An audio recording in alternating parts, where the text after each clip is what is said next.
Olá! Hoje vamos abrir uma série muito importante para nós aqui do ICL. É o Chico Pinheiro Especial Eleições. Este programa vai ser um espaço de diálogo e reflexão para aproximar as pessoas dos temas que influenciam as eleições deste ano e que vão impactar o futuro do Brasil. O primeiro convidado é o ator, autor, diretor Paulo Betti. Um brevíssimo resumo. Paulo Sérgio Betti nasceu numa comunidade simples do interior de São Paulo, perto de Sorocaba. É neto de imigrantes italianos, é o 15º filho, sempre estudou em escola pública e entrou na Escola de Arte Dramática da USP, a Universidade de São Paulo, no auge da ditadura dos militares. Foi professor da Unicamp e é ligado à militância do PT, o Partido dos Trabalhadores, desde os anos 80. Fez mais de 40 peças e dirigiu 12 delas. Betti emplacou um sucesso atrás do outro. Em novelas na Globo e no cinema interpretou nomes marcantes da história do Brasil. Fez Carlos Lamarca, Getúlio Vargas e o Barão de Mauá. Ao longo de 25 anos, escreveu uma coluna para o Jornal de Sorocaba e esse material serviu de base para o texto Autobiografia Autorizada, que é um livro e também uma peça em que Betti conta a sua história. Paulo sempre teve noção de classe, sua mãe trabalhou como empregada doméstica e nunca deixou de expressar suas opiniões políticas, sempre do mesmo lado, sempre à esquerda, sempre do lado progressista. E é sobre política e arte, dois temas tão presentes na vida de Paulo Betti e de todos nós, que vamos conversar agora. Olha, você não pode perder, hein?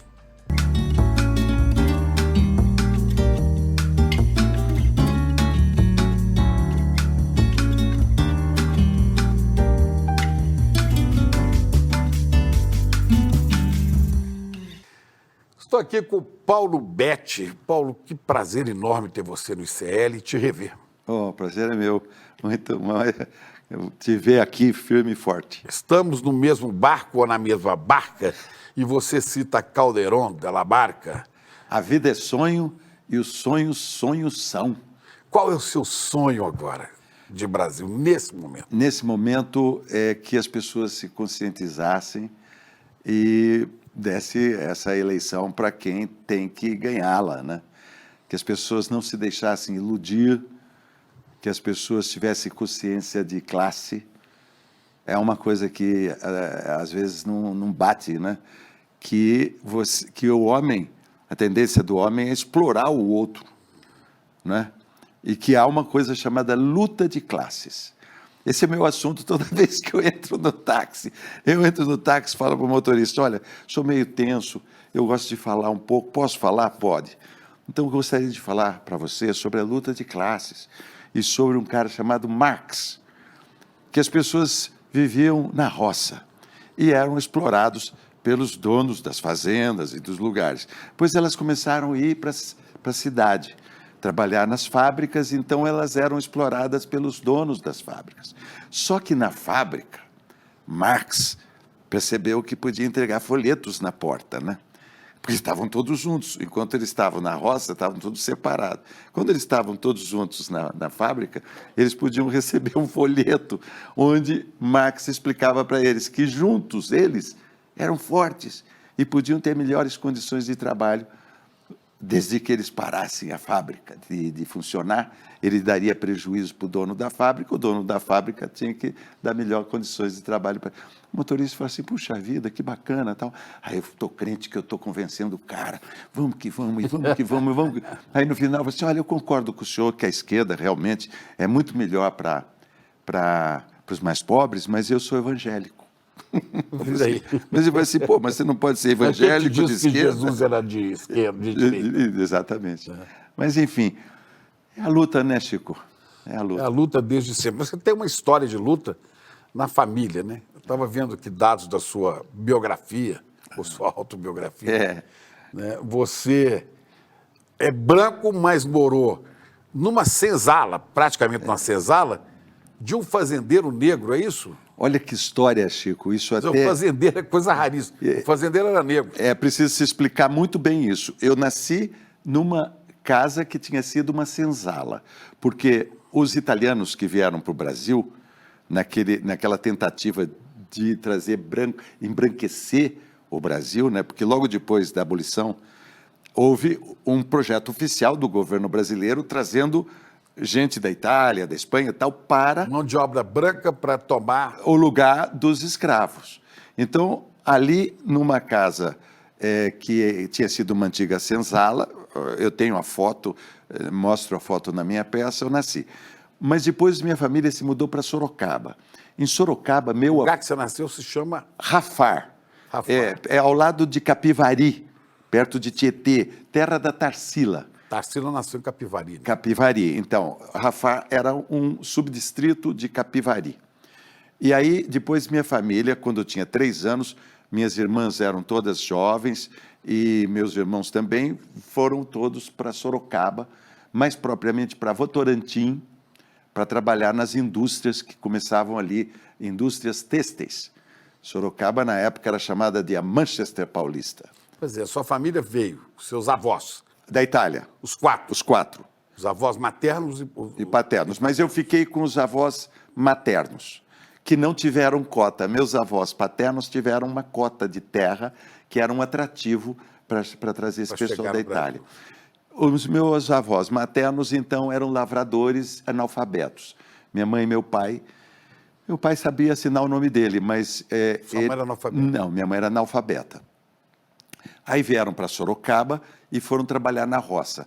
Meu avô era meeiro de um fazendeiro negro em Sorocaba. O meeiro é aquele que recebe. A terra e planta, colhe e dá metade para o dono. O dono dá a semente para ele, dá a terra para ele plantar, ele pega a Às metade. vezes o dono não dá nem a semente, o dono não dá nada, só dá a terra. Era o caso do meu avô. Meu avô plantava, colhia e dá metade para o dono. Aí a luta de classe. É aí que está. Mas isso é uma coisa rara. O proprietário era negro. Lá em Sorocaba chama-se Campolim. Esse local onde meu avô trabalhava é Campolim. É o lugar mais, vamos dizer assim, mais elegante da cidade hoje. Um lugar cheio de lojas e tudo. Eu vou para lá, todo o lado esquerdo que vai desde a capela do Preto Velho, João de Camargo, até lá em cima, no Carrefour, todo o lado esquerdo era onde meu avô plantava, eram terras de um fazendeiro negro, o seu Aquiles Campolim. Quiló. Eu quis fazer um documentário, fui falar com as filhas do senhor Aquiles Campolim, já eram bem idosas, e elas falaram assim, meu avô tratava muito bem a sua família, viu, Paulo? Elas estavam falando que a posição tinha se invertido, né? Eu olhava a casa grande, tinha uma casa grande, está em pé até hoje, lá no Campolim. E eu vi o senhor saindo com carro bonito, e minha mãe falava assim, o Paulo vai casar com a Nazaré. A Nazaré era a filha do seu Campolim, né? Então, mas isso é muito raro, é bom frisar. Né? Raríssimo, nunca ouvi falar. Muito raro. Porque o negro virar o senhor da terra Casa Grande.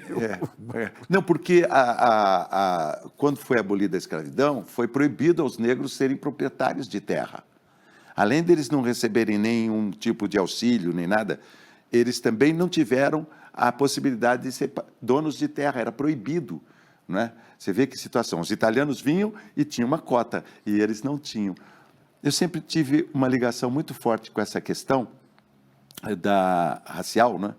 Por isso, por ir na roça do meu avô e ver esse contraste, e por ser criado numa espécie de quilombo, que não era um oficial, mas a Vila Leão, em Sorocaba... Era um quilombo de branco, mas não, era um quilombo com 90% de negros. Ah, é? A Vila Leão, hoje, mais uma vez, os negros foram empurrados para o Cafundó, né? Mais para longe. Mas quando eu era menino, na Vila Leão, 90% dos habitantes eram negros.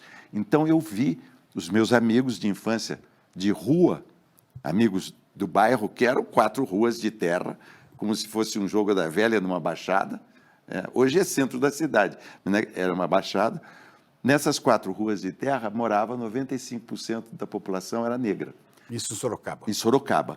E uma coisa, Chico, que hoje eu vejo na distância, os meus amigos de rua não frequentavam a escola pública. Pois é, como é que você foi formando essa consciência política?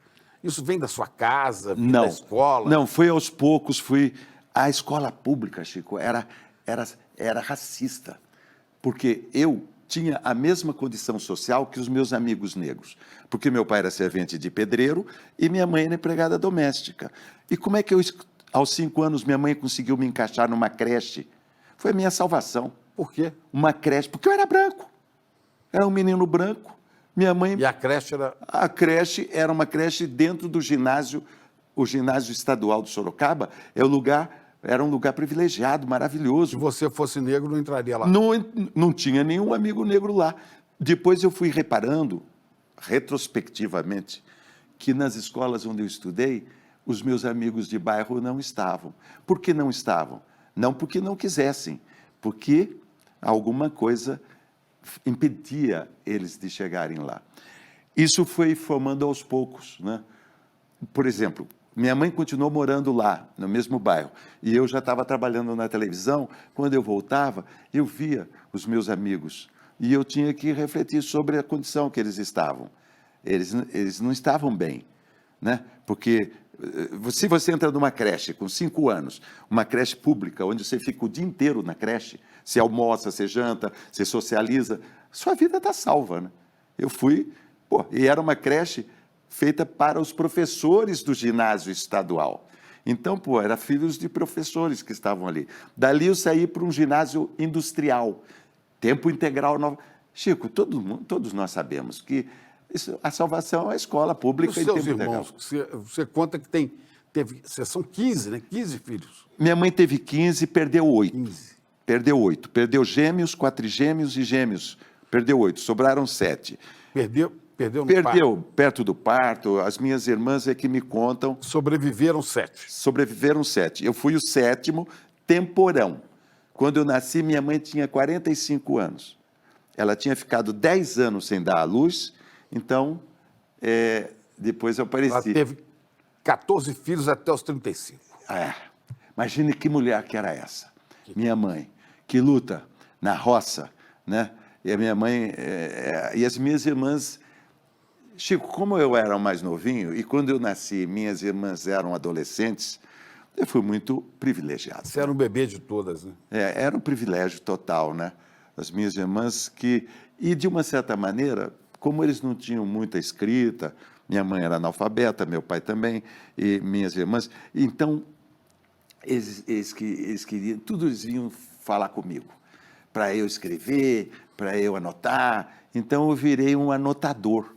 Eu fui um anotador precoce. Nenhum desses 7 irmãos e irmãs, nenhum deles fez um curso superior? Não. Meu irmão José, querido José, mais novo, depois mais novo. Mais novo da outra era turma. sapateiro em Sorocaba, no centro da cidade de Sorocaba, sapateiro. O meu outro irmão, Antônio, era motorista da indústria Votorantim. E trabalhava em 3 turnos e no fim de semana trabalhava na roça. Nunca vi ninguém trabalhar tanto quanto o meu irmão Antônio. Minhas 4 irmãs eram operárias, ali na fábrica de fiação e tecelagem da Votorantim. Até Sorocaba era chamado de Manchester Paulista. Antes Sorocaba foi chamada de a Moscou do Brasil. Olha, agora Sorocaba porque lá que tinha uma concentração grande da esquerda, lá em Sorocaba. Hoje é a cidade do TikTok infame. Que loucura. Mas como é que você foi parar no teatro, no cinema? Porque essa velha aqui, minha avó, aqui está meu pai, Ernesto, Adelaide, Sua aqui mãe? Celeste, a minha mãe, minha avó, minhas 2 irmãs, Antônio e Ana. Ainda falta Tereza, José e eu, que não tínhamos nascido. Essa aqui contava muita história. Ela praticamente... Sua avó. Minha avó. Conta aquelas fábulas italianas do Ítalo Calvino. Quando eu fui ler o livro, eu percebi que era igualzinho as histórias que a minha avó me contava. Então, ela contava histórias de terror, umas coisas do lobisomem, do homem que tinha... Enfim, o sangue tinha congelado. Minha avó contava muita história. E minha mãe era benzedeira. Minha mãe benzia. Minha mãe, ela se comunicava direto com o céu. Se uma porta se abria, ela falava, entre. Era todo mundo. E tinha umas rezas assim. Eu já vi você declamando. Muita reza. Minha mãe era forte, formava fila na frente da minha casa para minha mãe benzer. E esse bairro, que era uma espécie de... Sua mãe foi atacada por cobra uma vez, eu vi você. A cobra se enroscou na perna dela e ela se safou rezando aquela oração de fechar o corpo. Qual é a oração? A oração é assim: meus inimigos terão olhos e não me verão, terão pernas e não me alcançarão, terão balas e não me atingirão, porque com leite da Virgem serei borrifado, com sangue de Cristo serei lavado. Se és ferro, sou aço, se és demônio, te embaraço. Esse era uma reza. Parece um pouco a oração de São Jorge. É um pouco a oração de São Jorge, e se você pega o Guimarães Rosa, se você pega outros, às vezes aparece essa oração. Então, no meu bairro lá na Vila Leão, que eu chamo de Quilombo, em cada esquina tinha um benzedor. Para cachumba tinha...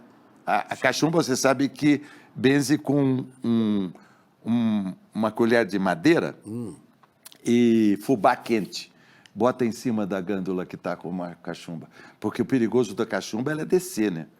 Se você pula um você riacho... Teve cachumba. Eu tive cachumba. Eu também. Você não pode pular um riachinho que ela desce, né?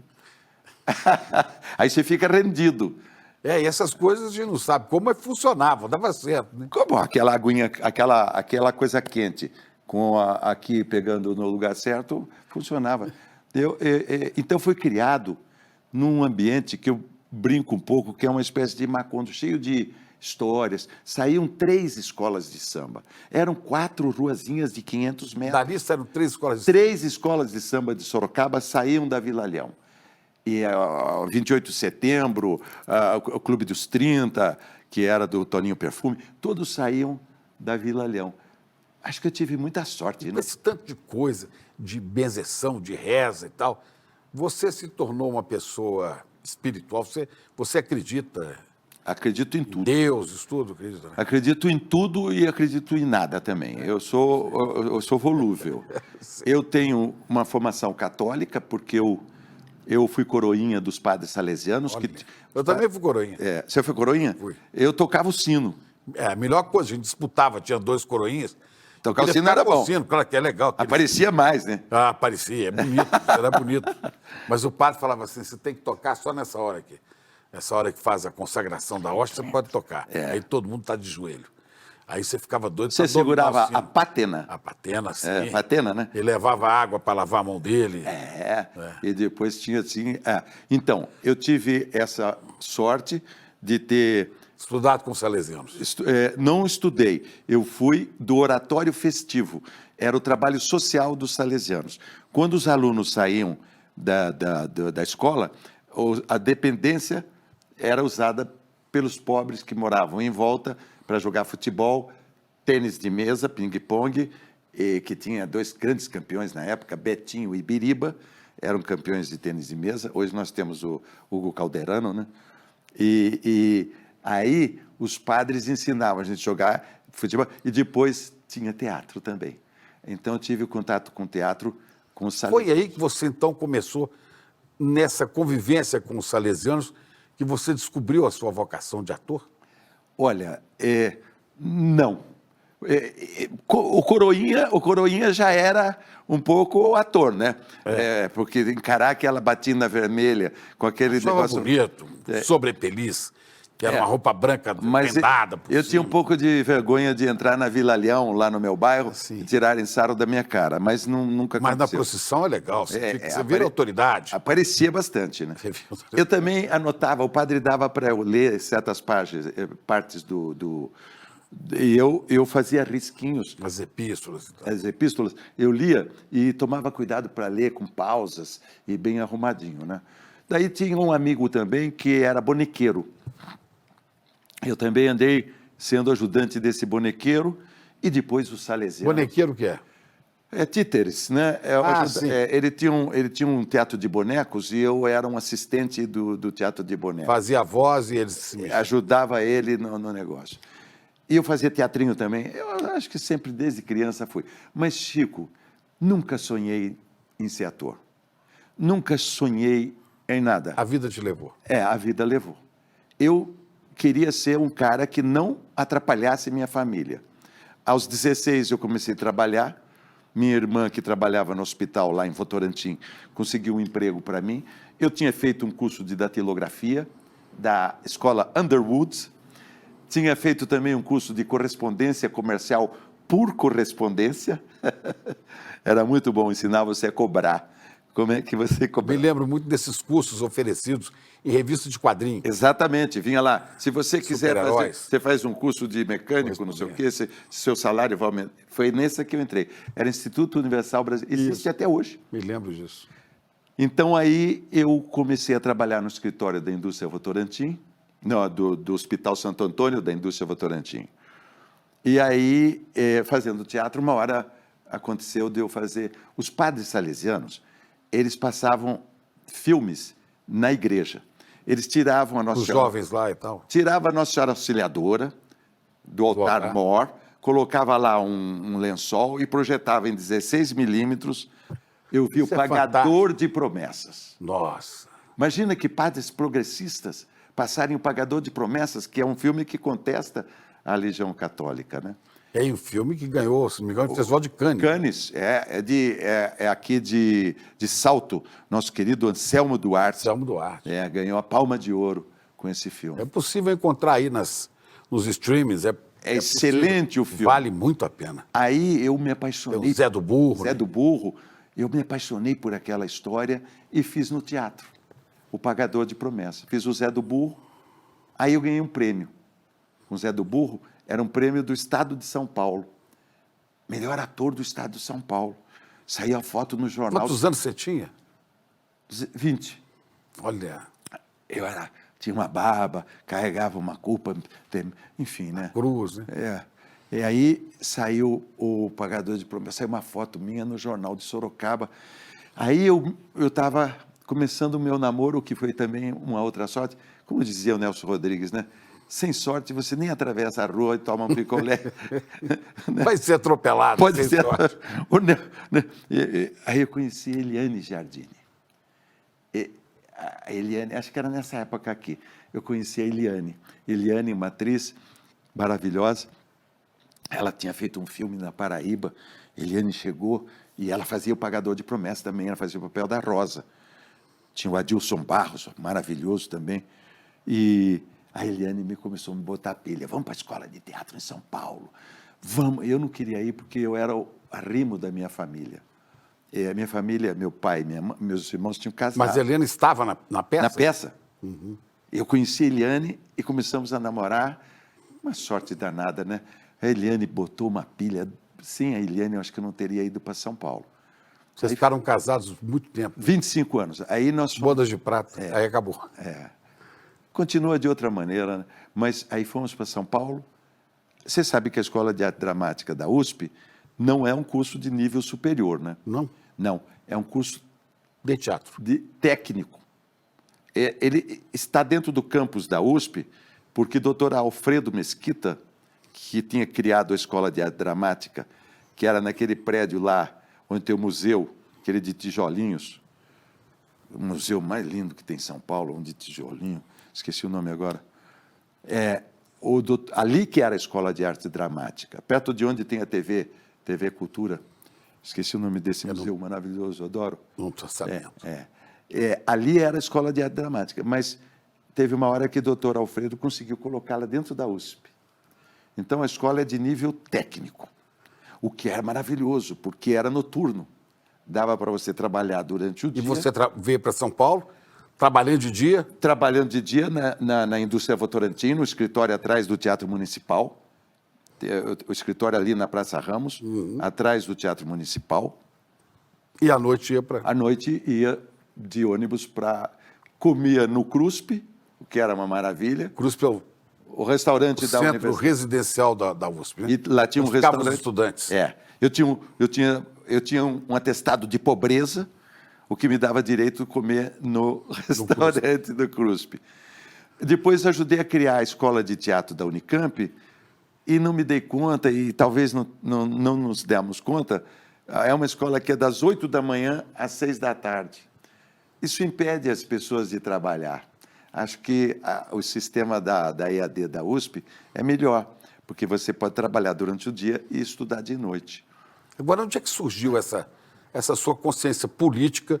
Porque você não separa a sua profissão ou de autor, ou de diretor, ou de ator, que é o fundamental na sua vida, você não separa isso da consciência política, da atividade, né? Você ajuda a formar a consciência de cidadania, consciência. Onde é que começa isso? No ginásio industrial em Sorocaba, nós escutávamos Geraldo Vanderé cantando: quanto mais eu ando, mais vejo estrada, mas se eu não caminho, eu não sou nada. E tinha a ditadura. Foi a época mais cruel da ditadura, né? E tinha Bedel. Começo do governo do Médici, 70. Tinha um Bedel que fazia a gente ficar em fila. Mas no ginásio? No ginásio, e ficava vendo se a gente estava com o cabelo comprido, e a gente ouvindo os Beatles, e aquele chato xingando, fazendo a gente... que vocês vão virar, que nem esses pederastas da televisão. Eu acho que aquilo incentivou um pouco a gente ver que aquilo lá era uma palhaçada. Te deixou revoltar. Começou a nos revoltar ali no ginásio industrial. Aí, quando eu fui para a escola da USP, toda vez que a gente ia para a escola, tem aquela escola de polícia na porta da USP, do lado esquerdo, na entrada, a gente era parado lá, revistado. Eles ficavam andando e olhando para dentro. Militares. Os militares ali da escola de polícia. E depois, dentro da escola, ficavam olhando. Quer dizer, a escola de arte dramática ficava na USP, lá tinha o prédio da sociologia, né? Eu dei muita sorte também de não ter sido cooptado, digamos, por um movimento, por uma luta armada, alguma coisa assim, né? Mas nunca foi preso, não, né? Nunca fui preso e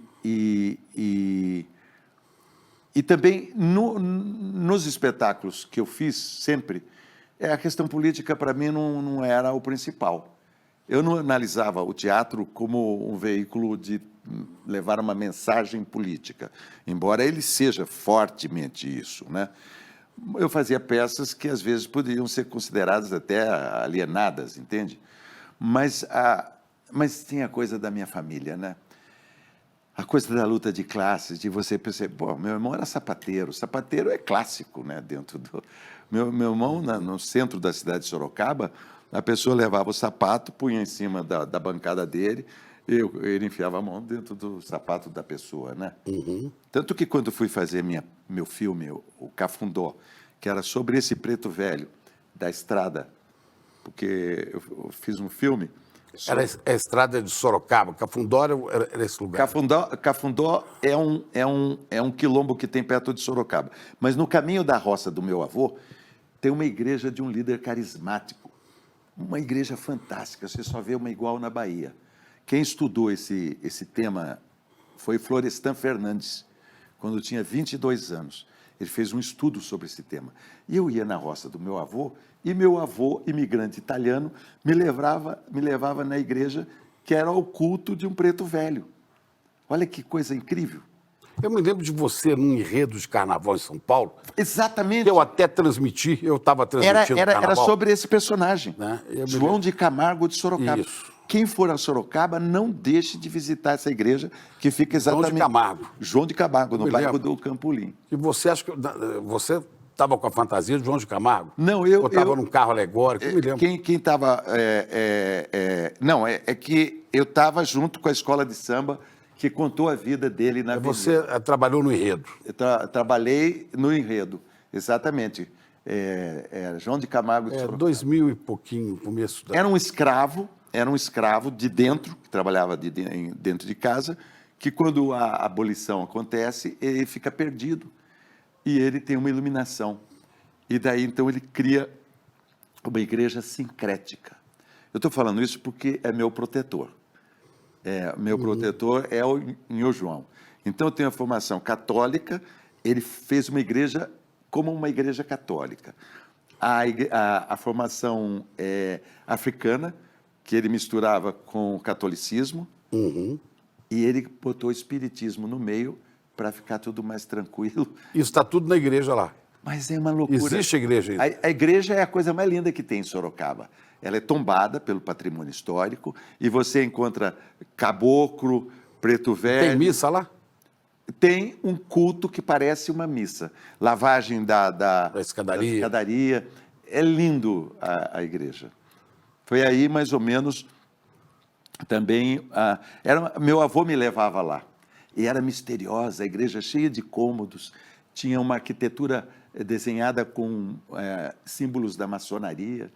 Era muito interessante. Era mistura de tudo. De tudo. Eu fiz o filme Cafundó, o personagem do João de Camargo é feito pelo Lázaro Ramos, um ator maravilhoso.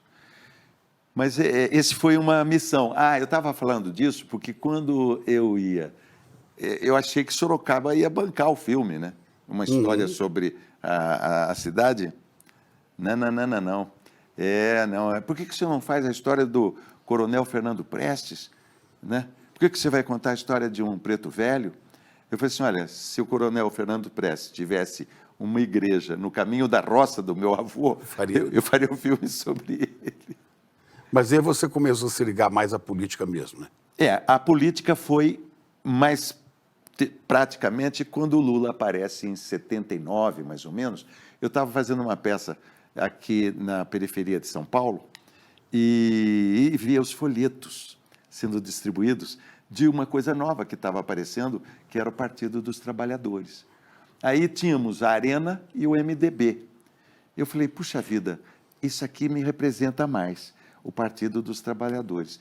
E aí eu comecei a frequentar as reuniões que tinha Antônio Cândido, que tinha Florestan Fernandes, que tinha aquele cara que lutou na Guerra Civil Espanhola. Apolônio de Carvalho. Eu estive com ele.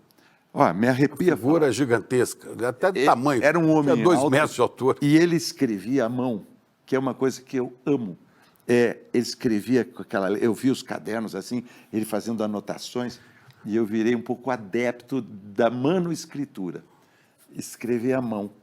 E fui escrevendo cadernos e cadernos, e tudo que eu podia eu anotava. Mas aí que entrou... Tem um livro que fala assim, se chama Herança de um Sonho.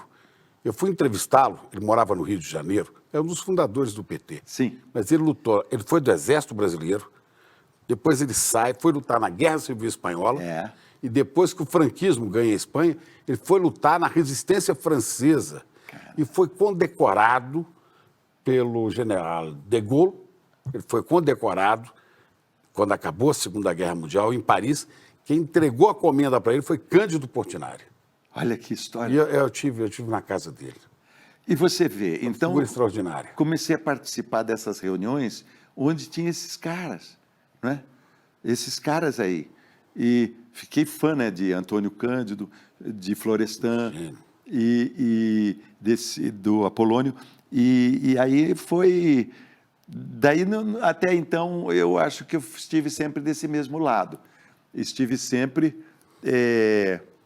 criticando às vezes irritado, mas sempre fechando na história do Partido dos Trabalhadores. Né? Você vê na profissão de artista um lugar privilegiado para trabalhar a formação política de um povo? Sim, o teatro é muito poderoso, né? Nesse sentido, né? De expor... de formar, de provocar, de revolver histórias.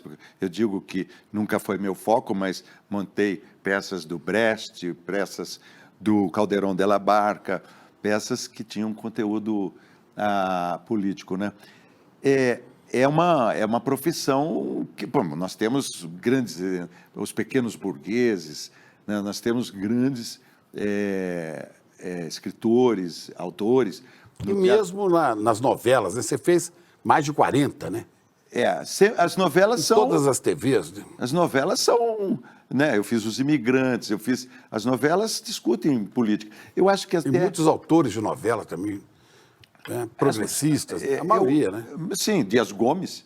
Dias Gomes, né? Foi autor de novela. Eu acho que hoje, talvez as novelas pudessem ser mais explicitamente... Benedito Rui Barbosa. Benedito, pouco, né? que eu conheci lá em Sorocaba também. Benedito morava lá.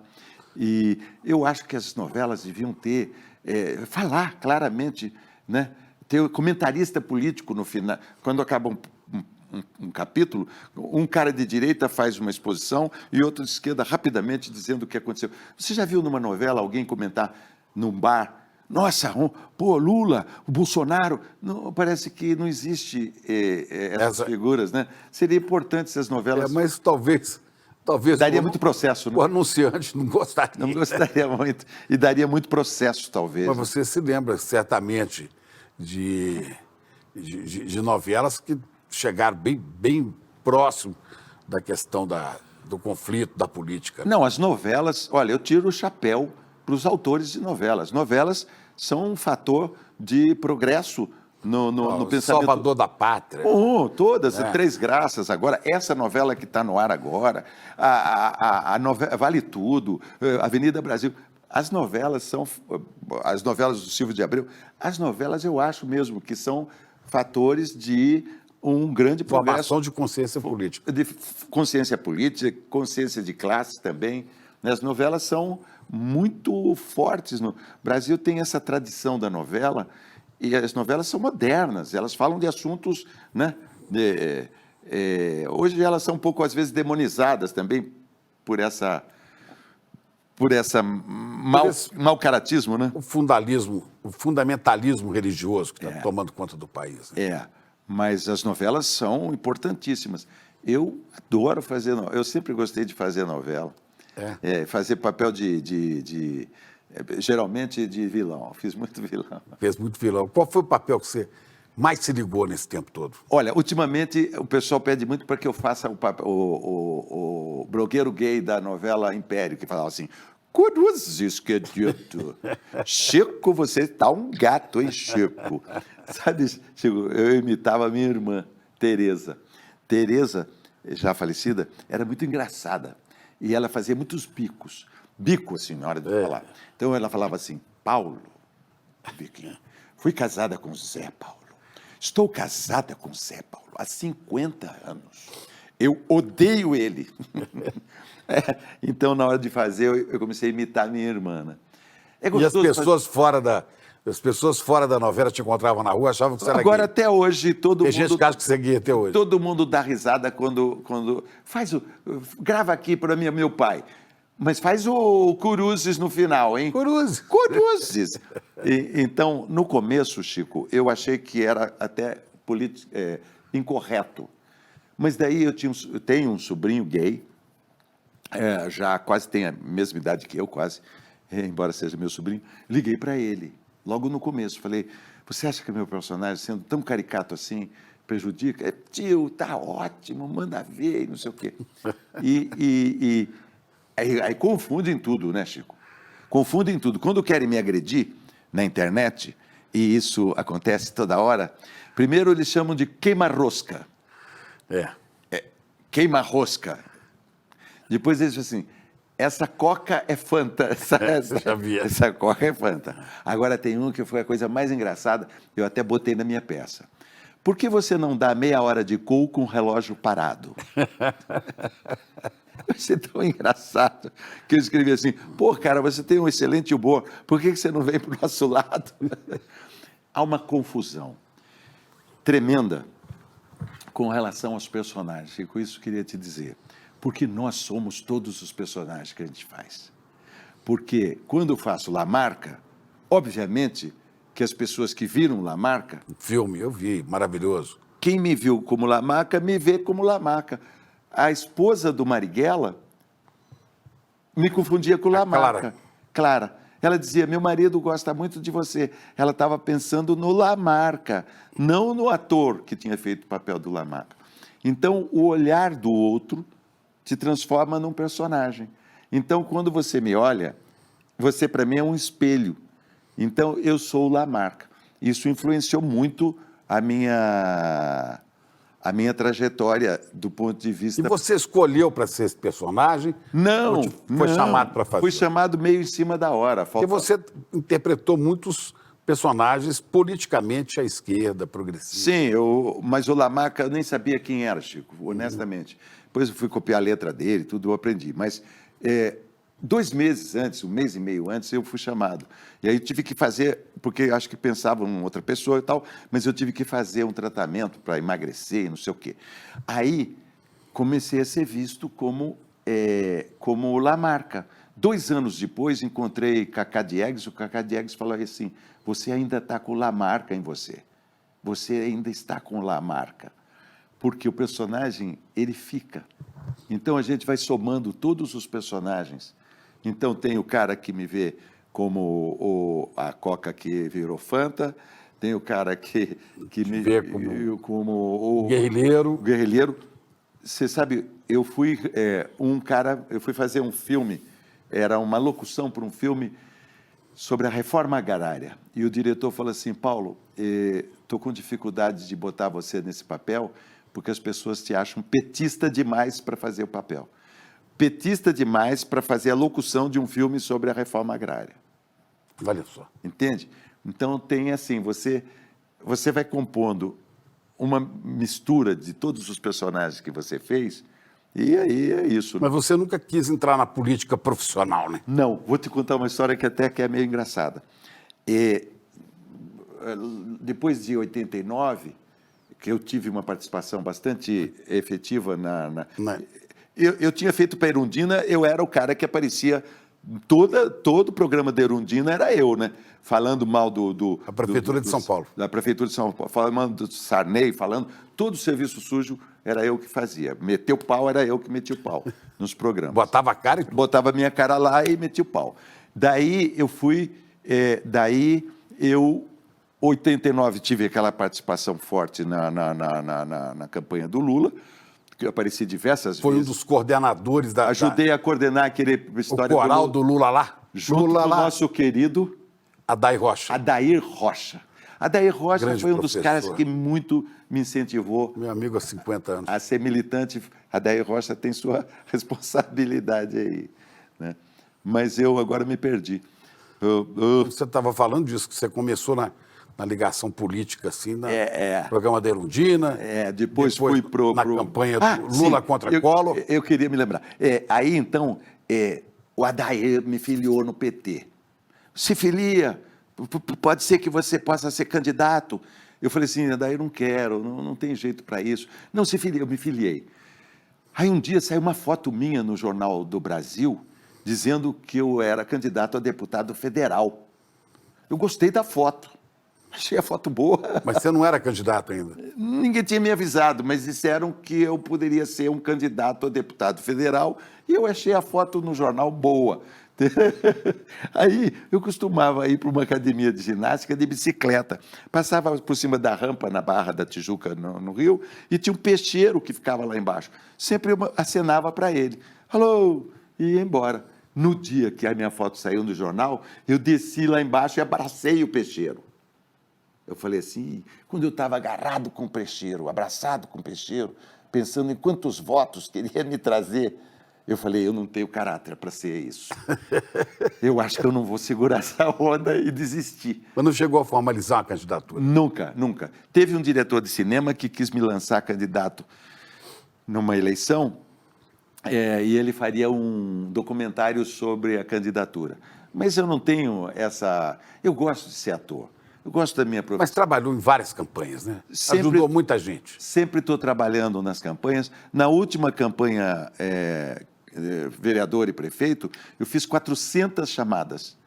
400 chamadas da minha casa que eu ofereci para quem quisesse... Mas como gravou? Gravei. Para eles botarem nas redes sociais. Nas redes, quem quisesse usar. Eu falava o nome da pessoa, falava o cargo e fazia um comprometimento. Falava assim... Tenho certeza que ele vai atuar a favor do meio ambiente. Olha, com isso eu fechava. Eu fico pensando o seguinte, você como eu, a gente é praticamente da mesma idade, né? A gente viveu o começo, eu tinha 11 anos, o começo da ditadura, 64, os anos mais duros, quando a gente era jovem, tinha 20 anos, que foram os anos 70, né? Da tortura, da morte, que foi o pior tempo, né? E a gente só viu de novo esse cenário de risco de fascismo com a eleição de Bolsonaro. Não é? Então, são encruzilhadas. Você acha que nós estamos, de novo, que a gente correu um risco, eles tentaram dar um golpe, né? Sim. Você acha que nós estamos, de novo, nesse momento do Brasil, numa encruzilhada? Sem dúvida, correndo um risco tremendo, porque nós temos uma conjuntura internacional, né? Nós temos uma conjuntura internacional, né?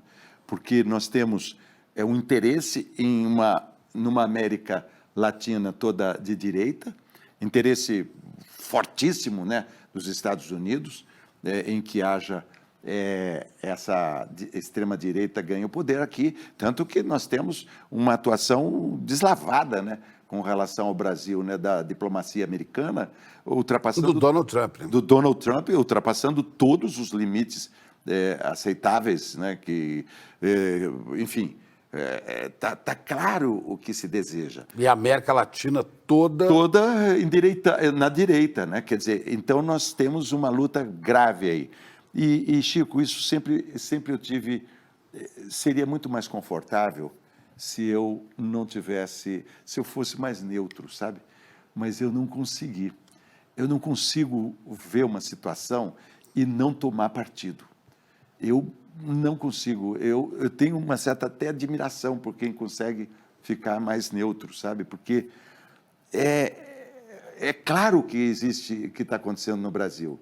E é, né? Claro que você tem o poder de influenciar, pelo menos chamar atenção. Tentar ajudar de alguma maneira, chamar as pessoas, né, para alguma consciência no sentido de que é evidente que existe um lado que sempre está melhor do que o outro. Né? E para mim é claro esse lado hoje. Eu lembro da luta na época do PSDB.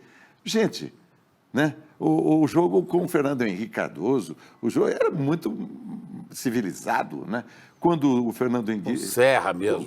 Serra. Quando o Fernando Henrique tomou posse, Lula tomou posse, acho que Fernando Henrique, né? Não. Quando Lula tomou posse, Fernando Henrique deixou cair o óculos no chão, Lula baixou para pegar o óculos do Fernando Henrique e entregou para ele. Havia uma civilidade. Fernando Henrique pôs a faixa nele. Pôs a faixa nele. Havia uma civilidade naquilo, né? Hoje é uma brutalidade, é um jogo, vamos dizer assim, que não tem regras. E um mau caratismo. É impressionante como... É uma coisa de mau caratismo mesmo. E um risco muito grande à democracia, né? Um risco total à democracia, porque imagina se nós temos um governo de tariflável, né? Vai ser... O que esse cara sabe fazer? A não ser entregar medalha para o assassino da Marielle, né? O cara que matou a Marielle recebeu medalha do Flávio, preso. Né? Quer dizer, tudo tão explícito. Então, eu me sinto na obrigação, duvido um pouco da eficácia, mas me sinto na obrigação. Você faz isso no teatro, faz isso no cinema, como é que você faz? Conversando com eu falei do táxi. Eu entro no táxi e já começo a falar sobre isso. E grava? Pessoas que você confia que são candidatos, você grava? Eu gravo, o cara manda um inbox para mim no Instagram, eu passo o meu WhatsApp para ele, daí me dá uma pequena informação sobre quem é, e daí eu faço uma gravação de 30 segundos, dizendo, povo de Jundiaí, vote em tal pessoa, porque ele tem um compromisso com o meio ambiente. Mas você procura saber quem é a pessoa. Procuro saber o partido e boto uma questão... Você vota onde?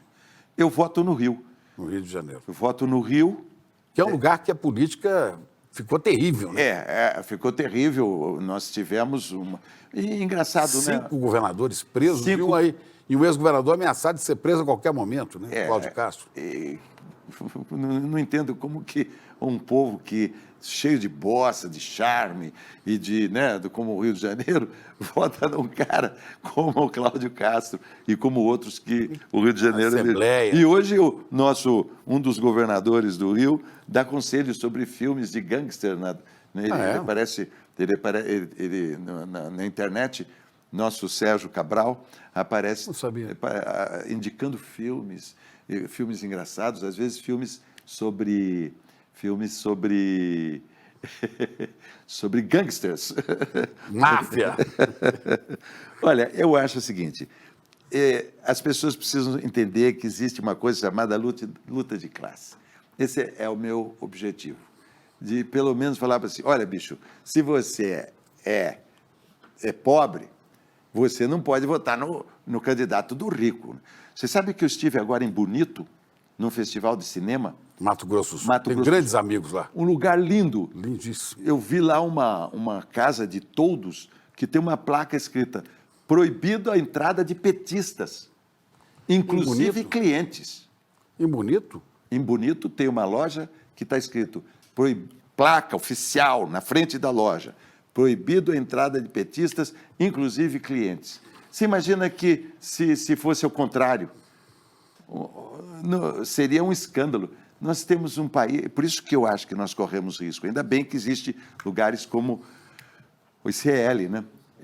Ainda bem que existem lugares como o ICL, porque se a gente for depender da imprensa, nossa grande imprensa, nós estaríamos perdidos, né? Porque isso é motivo de um escândalo, não sei se não chega a ser um crime. Você ter um lugar que é uma loja, alguma coisa assim, e proibir a entrada de clientes. Não, inclusive, isso é inconstitucional. Você não pode discriminar ninguém. Mas isso existe. Você fotografou lá? Tá no meu Instagram, fotografei o nome Como é da que é o loja. seu Instagram? Conta aí para @PauloBetti, com 2 T's e I. @PauloBetti. Tudo junto. Paulo. Então, eu botei lá a loja e vai para a placa. Né?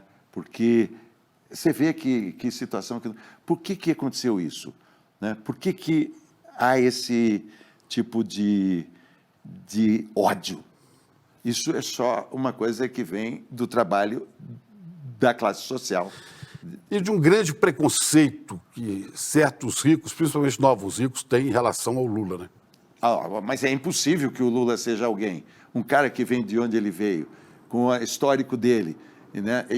Por isso que é a questão da luta de classe. E aí você se identifica um tanto também, porque você também veio de uma família de uma empregada doméstica e um ajudante pedreiro.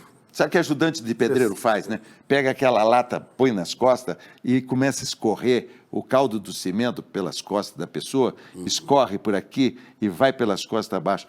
Meu pai fazia isso? Meu pai me levava, às vezes, para ajudá-lo. Se você vem de pedreiro, continua igual. É o cara que joga o tijolo, porque o pedreiro assenta, né?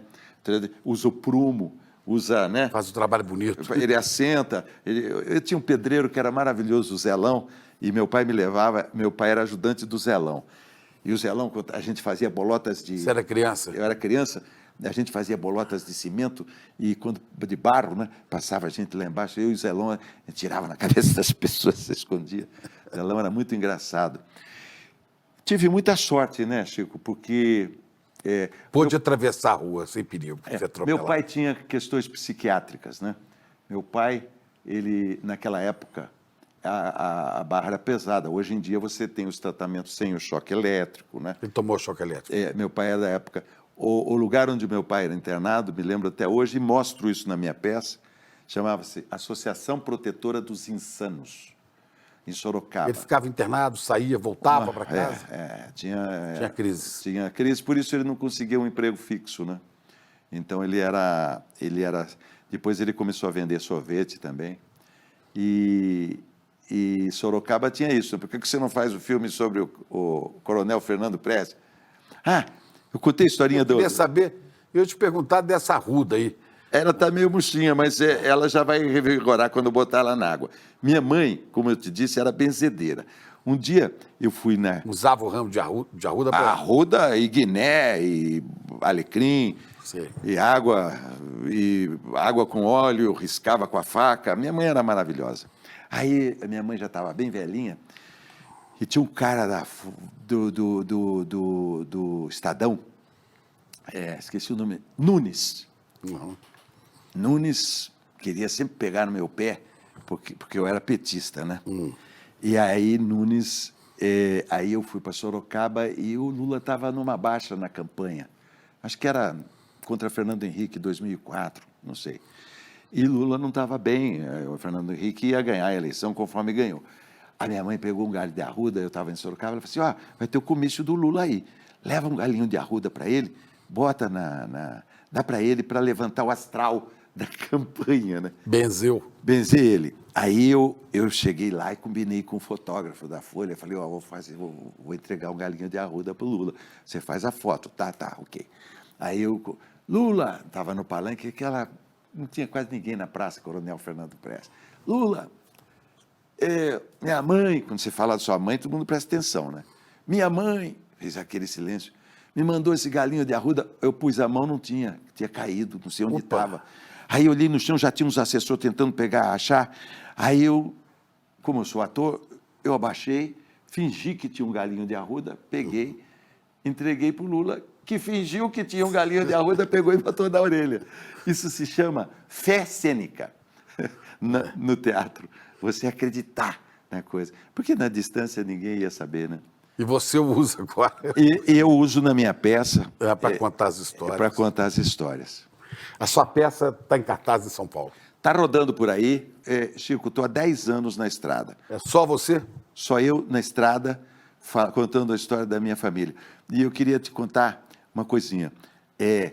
Foi a questão da classe social que me fez escrever minha peça. Porque eu nunca tive consciência que eu escrevia. Escrever é uma coisa para autor de novela. Mas você escreveu tanto tempo em jornal, né? Mas eu nunca tive consciência disso. Eu escrevia como uma forma de me comunicar e tudo. Mas na hora de fazer uma peça, que eu queria ter um monólogo para facilitar a logística, né? E eu pedi uma peça a um amigo meu. Ele escreveu uma peça que era sobre a morte. E tinha algumas frases que o personagem, que era eu, dizia para a plateia, o monólogo. Minha mãe tinha uma empregada doméstica que falava assim, e vinha um xiste, uma brincadeira, uma piada. Eu já tinha conseguido tudo, já estava levantando a peça, quando eu comecei a me dar conta, eu falei, eu não posso falar essas piadas com a empregada doméstica da mãe do autor, que era de outra classe social que a minha. Eu tenho que falar da minha mãe. Que é empregada doméstica. Aí eu joguei fora aquela, claro, eu liguei para o autor, pedi desculpas, ele foi muito educado, falou, que bom que eu provoquei você a escrever sua própria peça. E aí eu escrevi uma peça sobre a minha mãe, sobre a minha família, sobre meu pai, sobre meu avô, sobre minha avó, sobre meus irmãos. Uma história fantástica. Sobre essa coisa da roça para a cidade. E estou há 10 anos, Chico, com essa peça na estrada. Eu fiz 40 cidades em Portugal, fiz na África, fiz o Brasil inteiro, Chico. Você viaja muito pelo interior, né? Chico, eu vou com uma vanzinha, a gente primeiro tem uma conversa com os artistas da cidade, longa conversa com os artistas da cidade, onde falo tudo o que eu acho sobre... E é um trabalho de educação política, né? Exatamente. Depois eu faço a peça, que é uma peça sobre uma família. Quer dizer, a política da peça é acreditar na escola pública, é acreditar na luta de classes. Né? Pois é, nós estamos à beira da eleição. O que você diria se estivesse no palco aqui agora, com uma multidão da comunidade do ICL te ouvindo? O que você diria para essas pessoas? Que você tem que falar com aquela pessoa que está próxima de você, falar com carinho, com todo mundo, um por um, né? Aos poucos, sobre essa questão.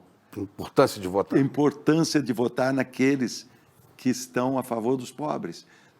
Antônio Cândido sempre disse isso.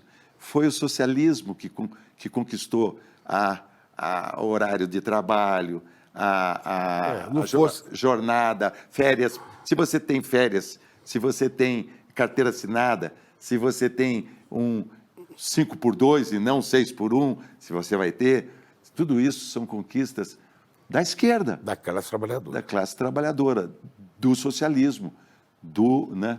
Então, falar sobre isso, com carinho e tudo, e fazer o trabalho de formiguinha, né? E agora é muito importante olhar agora também a questão dos deputados e senadores, né? Porque muito importante. Isso pode ser um retrocesso enorme no país, né? Mas eu acho que vai melhorar. Eu tenho a impressão que nós vamos eleger muita gente no Senado e muita gente também, deputado federal, é importante a gente votar bem para federal, para estadual. Estadual também vai agora, né? Também. E lembrarmos que tem 2 senadores. Nós podemos eleger 2 senadores. E Rio de Janeiro, por favor, né? Vê se a gente contraria o doutor Ulisses, que falava assim, sempre vai piorar, ele falava, né? Eu gostava muito do doutor Ulisses, né? Do sotaque do doutor Ulisses, que é o nosso sotaque. Tem o ódio e nojo. Ódio e nojo, a ditadura. A ditadura. Esse é o sotaque da região de Sorocaba, Piracicaba, Botucatu, né? Rio Claro, né? Você sabe qual é o grito de guerra do 15?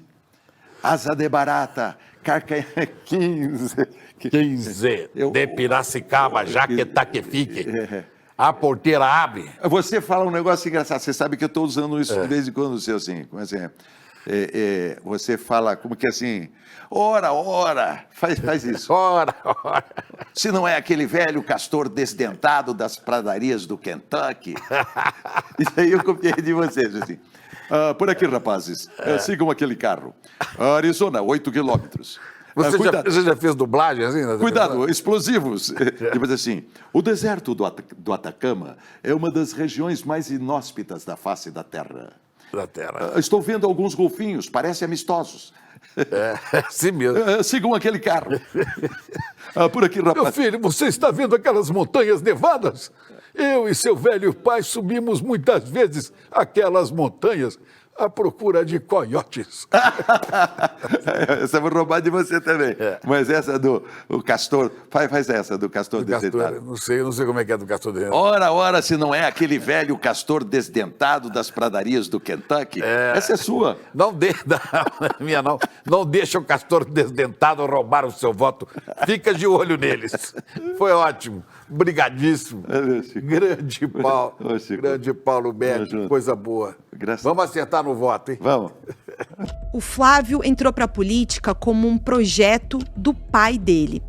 E por isso se tornou o homem de negócios do clã Bolsonaro. E essa história levou o Ministério Público do Rio de Janeiro a denunciar ele por um desvio de dinheiro público de pelo menos 6 milhões de reais. Eu sou Juliana Dalpiva e apresento para você O Herdeiro do Jair, a segunda temporada do podcast investigativo do ICL, No Alvo. O primeiro episódio estreia no dia 10 de agosto. O ICL está em todo lugar, na palma da sua mão, na TV da sua casa e até nos seus ouvidos. Para ir além da manchete e mergulhar com apuração e contexto de verdade, acesse iclnoticias.com.br. Siga o ICL, compartilha e vem com a gente. Informação para quem pensa.